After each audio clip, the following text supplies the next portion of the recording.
My son Cameron has major anger issues. Get the away from me right now. He rages, swears at us, calls us names. Stop talking to me.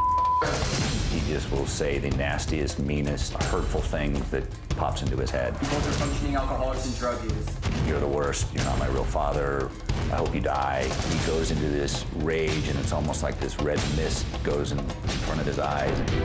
Cameron's behavior has created quite a toxic environment in our home. The police have been called to our house multiple times. Cameron himself has called the police a couple of times. He's developed this sort of, I want to call it paranoia or fear that there's people after him. Who's gonna kill you? I have a list. That's why I made statements. That's why I called 911 and I will again. Before Cameron left for LA, he was in a full mental episode. He was paranoid. He stayed up all night, didn't even really sleep during the day. He took scissors to his hair and started cutting off all his hair so that he could be unrecognizable. The police came, and then he got very angry at them and started yelling at them, and he was out of control. So they took him and handcuffed him and took him to a mental hospital. When Cameron got out of the hospital, Cameron said he wanted to go up to LA. He wanted to get a job and pursue something in music, which is what he loves to do. I bought Cameron a plane ticket, and he packed his bags with hardly any clothes, a lot of music equipment, and he headed out to LA.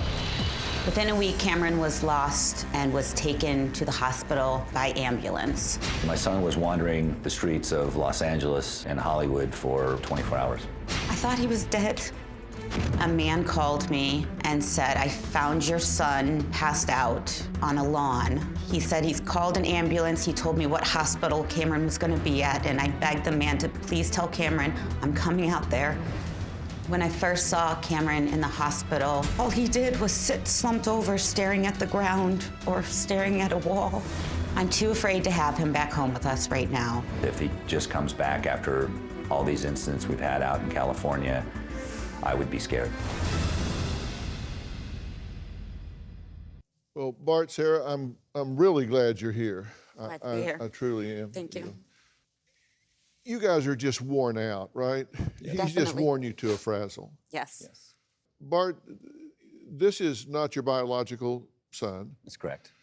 but as far as you're concerned, he is your son. Yes.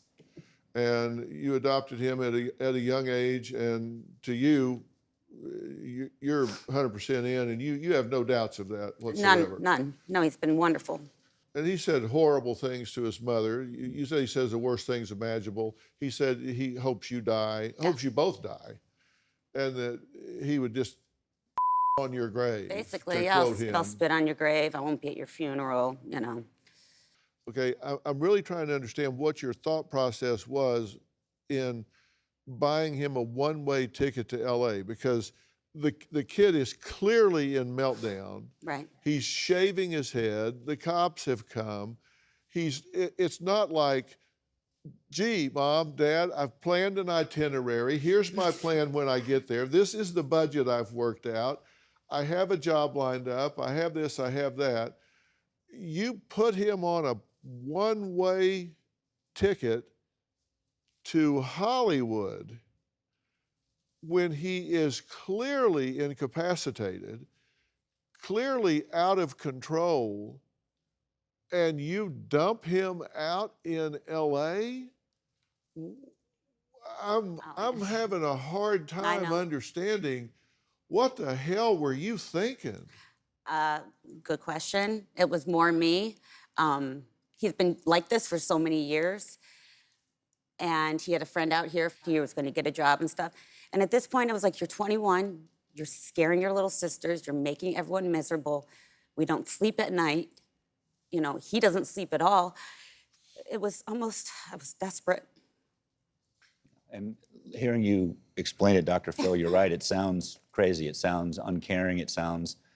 But we're trying to just get some peace in the household. And he is 21. I know he's not in a position.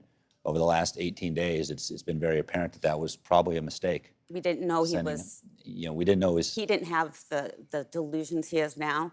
But, you know, it's been 5 rehabs, therapy, outpatient, hospital stays. Well, hey there. Thanks so much for watching. And while I have you, Do you have a story or a question for me? If so, I do want to hear from you. Click on the link in the description and tell me what's going on. You just might end up right here with me on the show. And of course, don't forget to subscribe. Click that little red button below. You know you want to. What are you waiting for? Do it!